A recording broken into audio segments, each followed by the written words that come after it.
Hi hello മച്ചന്മാരെ, എല്ലാവർക്കും ഏറ്റവും പുതിയൊരു മൂവി റിവ്യൂലേക്ക് സ്വാഗതം. അപ്പോൾ നമ്മൾ റിവ്യൂ ചെയ്യാൻ വേണ്ടി പോകുന്നത് സൈന പ്ലൈയിലൂടെ OT റിലീസ് ചെയ്ത പുൽ ദ റൈസിംഗ് എന്ന് പറയുന്ന മൂവി നമ്മൾ റിവ്യൂ ചെയ്യാൻ വേണ്ടി പോകുന്നത്. ഗംഭീരമായിട്ടുള്ള മേക്കിംഗ്, ഗംഭീരമായിട്ടുള്ള സ്റ്റോറി, ഡിഫറൻറ്റ് തന്നെയാണ് ഏറ്റവും വലിയ പ്രത്യേകത. അപ്പോൾ അധികം ശ്രദ്ധിക്കപ്പെടാതെ പോയിട്ടുള്ള ചിത്രം തന്നെയാണ്. എങ്കിൽ പോലും ഒരുപാട് അവാർഡുകളൊക്കെ ചിത്രത്തിൽ ലഭിച്ചിട്ടുണ്ടെന്നാണ് നമുക്ക് കിട്ടിയിട്ടുള്ള പുതിയ അറിവ് കിട്ടിയിട്ടുള്ളത്. അതുപോലെ അമ്മൽ നൗഷാദാണ് പുൽ ദ റൈസിംഗ് എന്ന് പറഞ്ഞ മൂവിയുടെ ഡയറക്ഷനായിട്ട് സ്ക്രിപ്റ്റ് ചെയ്തിട്ടുള്ളത്. ചിത്ര പ്രസാദൊക്കെയാണ് പ്രധാന കാസ്റ്റിംഗായി വന്നിട്ടുള്ളത്. സ്റ്റോറിയെക്കുറിച്ച് പറയുമ്പോൾ നമ്മുടെ ഈ മാടൻ്റെയും പഴയകാല ഒരു സ്റ്റോറിയിലാണ് കഥ ആരംഭിക്കുന്നത്. തുടക്കം തന്നെ ഒരു വ്യക്തി ഈ കുളത്തിലോട്ട് ഇങ്ങനെ ആർന്നിറങ്ങുന്നുണ്ട്. ആ വ്യക്തി കുളത്തിലോട്ട് താഴും തോറും കുറേ പുല്ലുകൾ കടന്നു വരുന്നു. അതിലൂടെ ഒരു വ്യക്തി നടന്നു പോകുന്നതായി കാണിക്കുന്നുണ്ട്. അതിനോട് ശേഷമാണ് കഥ മുന്നോട്ട് പോകുന്നത്. അതായത് വ്യക്തിയുടെ ഒരു സൗണ്ട് നരേഷിലൂടെയാണ് സ്റ്റോറി ആരംഭിക്കുക. അത് ഭയങ്കര ഗംഭീരമായിട്ട് ഡിഫറെൻറ്റ് തന്നെയാണ്. കാരണം അതിൻ്റെ കളർ ഗ്രേഡിങ് ആണെങ്കിലും അതുപോലെ തന്നെ ഓരോ വ്യക്തികളുടെ പേരുകൾ എഴുതി കാണിക്കുമ്പോഴും പഴയ കാലത്ത് എഴുതി കാണിച്ച എഴുത്താണിൽ എഴുതി കാണിച്ച ഡിഫറെൻ്റ് ആയിട്ടുള്ള ഒരു ടാഗ് ലൈനോട് തന്നെയാണ് പല വ്യക്തികളെ കുറിച്ച് എഴുതി കാണിക്കുന്നത്. അവിടെ കൊണ്ട് തന്നെ ഗംഭീരമായി ഡിഫറെൻ്റ് ആയിട്ട് കാണിക്കുന്നുണ്ട്. നല്ലൊരു പോസിറ്റീവായി തോന്നി. അത് നമ്മൾ സ്റ്റോറിലോട്ട് വരുമ്പോൾ നേരത്തെ പറഞ്ഞ പോലെ തന്നെ പണ്ടത്തെ കാലത്ത് ഈ മാടനും മുതലാളിത്തം അടിമത്തത്തെക്കുറിച്ചാണ് പടം മുന്നോട്ട് പോകുന്നത്. ഈ ജാതി വ്യവസ്ഥ, കീഴ്ജാതി മേൽജാതി പരിപാടിയും കാര്യങ്ങളൊക്കെ മുന്നോട്ട് പോകുന്നുണ്ട്. പക്ഷെ അവിടെയും പ്രധാനമായും മുന്നോട്ട് പോകുന്നത് ഈ രണ്ട് ജാതിക്കാരെ ഒറ്റക്കെട്ടായി നിൽക്കുന്നതെന്ന് വെച്ച് കഴിഞ്ഞാൽ ഈ ദേവിയെ എന്ന് പറയുന്ന ഒരു സ്ത്രീകഥാപാത്രം മുന്നോട്ട് പോകുന്നുണ്ട്. അപ്പോൾ ആ നാട്ടിലെ ദേവിയുടെ കാര്യം വരുമ്പോൾ ഈ ജാതി മറന്ന് എല്ലാ വ്യക്തികളും മുന്നോട്ട് പോകുന്നു. പക്ഷെ ഒറ്റ കാര്യത്തിൽ മാത്രമാണ്, അതായത് പിന്നീട് മനുഷ്യനായതുകൊണ്ട് തന്നെ സ്ത്രീ എന്ന് പറഞ്ഞ കഥാപാത്രത്തിനെ എന്തിനാണ് യൂസ് ചെയ്യാൻ വേണ്ടി ശ്രമിക്കുന്നത് തന്നെയാണ് പിന്നീട് ശ്രമിച്ചുകൊണ്ടിരിക്കുന്നത്. അതാണ് എൻ്റെ കഥ. അതിൻ്റെ ഇടയ്ക്ക് ഈ മാടന്മാരുടെ ഒരു പുല്ലുണ്ട്. ആ പുല്ലിൻ്റെ ഫുൾ പുല്ലായിട്ടാണ് കാണിച്ചിട്ടുള്ളത്.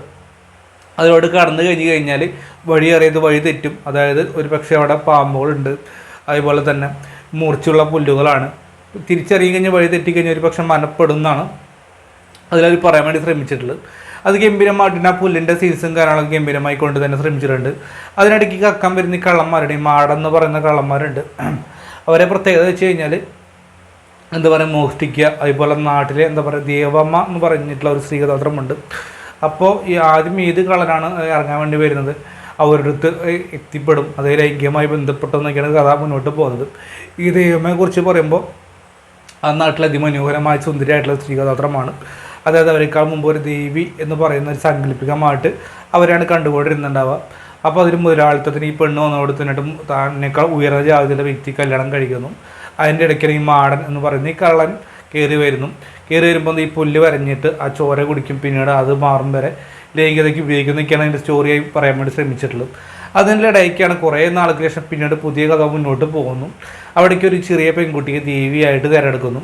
ആ സമയത്ത് എല്ലാ വ്യക്തികളും ഒരുപോലെ കൂടുന്നുണ്ട്.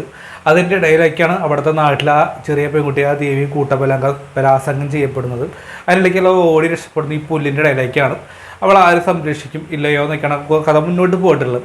എടുത്ത് ഡിഫറെൻ്റ് ആയിട്ടുള്ള മേക്കിംഗ് രീതി തന്നെയാണ്. കാരണം സ്റ്റോറി അത്യാവശ്യം കൊള്ളാമായിരുന്നു. അതുപോലെ തന്നെ നരേഷൻ ആണെങ്കിലും ഡിഫറെൻ്റ് ആയിട്ടുള്ള എഡിറ്റിംഗ് ആണ്. അതുപോലെ തന്നെ ഡയറക്ഷൻ ഒക്കെ ലെവൽ നോക്കി കഴിഞ്ഞാൽ ഓൾമോസ്റ്റ് എല്ലാം തന്നെ നല്ല കളർ ഗ്രേഡിങ്ങൾ മുന്നോട്ട് പോയിട്ടുള്ളത്.